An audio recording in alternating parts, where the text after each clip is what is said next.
और IPN7 की team लगातार आपको अमेरिका से ताज़ा तरीन अपडेट भेज रही है। हमारे सहयोगी चैनल CNBC आवाज़ के एडिटर संजय पुगलिया भी न्यूयॉर्क में हैं।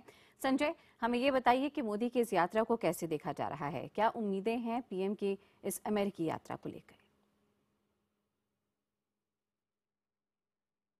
भारत और अमेरिका के लिए यात्रा बहुत ही महत्वपूर्ण है और ये मोदी जी अच्छी तरह से जानते हैं कि उनके पहले राउंड की जो डिप्लोमेटिक ऑफेंसिव रही है उसका एक प्रकार का फिनाले न्यूयॉर्क और वाशिंगटन में होने वाला है। यही वजह है कि बिल्डअप के तौर पर make in India, invest India campaign को लॉन्च करके जब वो यहाँ पहुँचेंगे अमेरिका में और यहाँ पर ओबामा प्रशासन से उनकी बातचीत होगी तो ये भरोसा देने की कोशिश होगी कि इकोनॉमिक डिप्लोमेसी को बढ़ाने पर उनका सबसे ज़्यादा ध्यान है, क्योंकि जब तक ये उसको फिक्स नहीं करेंगे तब तक स्ट्रेटजिक या पॉलिटिकल डिप्लोमेसी को आगे नहीं बढ़ाया जा सकता, क्योंकि पहले ही अमेरिका से एक अच्छे दोस्ती के बावजूद बहुत सारे झगड़े हैं। इतने सारे मुद्दों पर हम लोगों में मतभेद हैं जिनको सुलझाने के पहले निवेश और कारोबार, इन दो मोर्चों पर दोनों देश अपने मन और दरवाजे कैसे खोलते हैं इसकी पहचान यहाँ पर होगी जब मोदी जी यहाँ पर पहुँचेंगे और बातचीत शुरू होगी। वहीं पीएम मोदी की अमेरिका यात्रा लगातार चर्चा में है, तो संजय हमें ये बताइए कि न्यूयॉर्क के मैडिसन स्क्वायर ग्राउंड पर यहाँ पे पीएम के कार्यक्रम को लेकर क्या तैयारियां आप देख सकते हैं? प्रधानमंत्री मोदी की यात्रा की तैयारी एक प्रकार से अभूतपूर्व है। किसी भी प्रधानमंत्री के लिए ऐसी तैयारी नहीं देखी गई, खास करके तब जब मीडिया इंटूराज को वो अपने साथ लेकर के प्रधानमंत्री ने चलना बंद कर दिया है। उस वक्त 30-35 पत्रकार वहां से आया करते थे। मेरा अंदाज है कि इस वक्त न्यूयॉर्क में कम से कम 100 से ज्यादा टीमें मौजूद होंगी जो प्रधानमंत्री मोदी की यात्रा की हर गतिविधि को कवर करेंगी।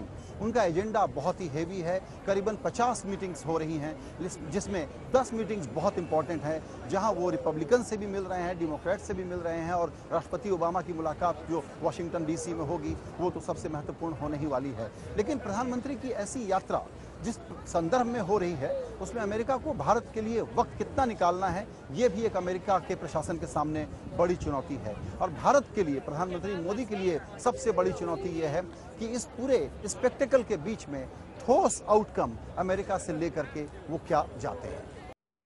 संजय, पीएम मोदी की अमेरिका यात्रा का आर्थिक पहलू भी बेहद अहम है। वहां के निवेशकों में क्या चर्चाएं हैं? क्या मोदी निवेशकों को लुभाने में कामयाब हो पाएंगे? चूंकि अमेरिका में बहुत सारे इन्वेस्टर पैसा लगाने के लिए भारत के लिए तैयार बैठे हैं, वो ये जानने की कोशिश कर रहे हैं कि प्रधानमंत्री मोदी जब यहाँ पर आएंगे तो FDI के मोर्चे पर, IPR के मोर्चे पर, फार्मा के मोर्चे पर, IT सेक्टर के मोर्चे पर जो दोनों देशों के बीच मतभेद है उसको ये लोग कितना सुलझाएंगे जब राष्ट्रपति ओबामा और प्रधानमंत्री मोदी आपस में बातचीत करेंगे। हमको लगता है कि एक बहुत बड़ा पैसा भारत में आने को तैयार बैठा है, लेकिन उसके पहले जिस प्रकार का एक माहौल बनाना चाहिए उसकी भारत की तरफ से बहुत ज़रूरत है। शायद यही वजह है कि मेक इन इंडिया और इन्वेस्ट इंडिया का कैंपेन बहुत बड़े पैमाने पर, जिसमें सरकार और कॉरपोरेट इंडिया दोनों को साथ में लेकर के नरेंद्र मोदी लॉन्च कर रहे हैं, तो यही मैसेज देना चाहते हैं अमेरिकी इन्वेस्टर्स को भी। और यहाँ आ करके जब वो बहुत सारे कॉरपोरेशन के CEO से बात करेंगे तब भी इसी मैसेज पर जोर देना चाहते हैं कि भारत अब बिजनेस करने के लिए ओपन है।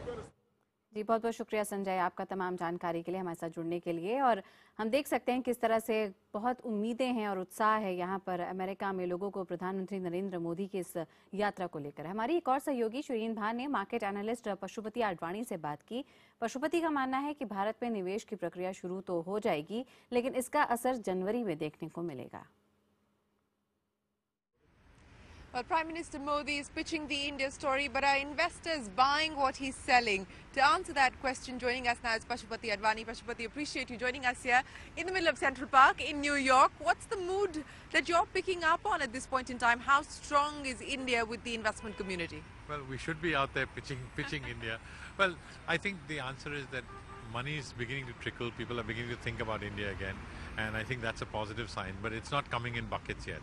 I actually expect that on the equity side, probably there'll be some asset allocation decisions being made next month.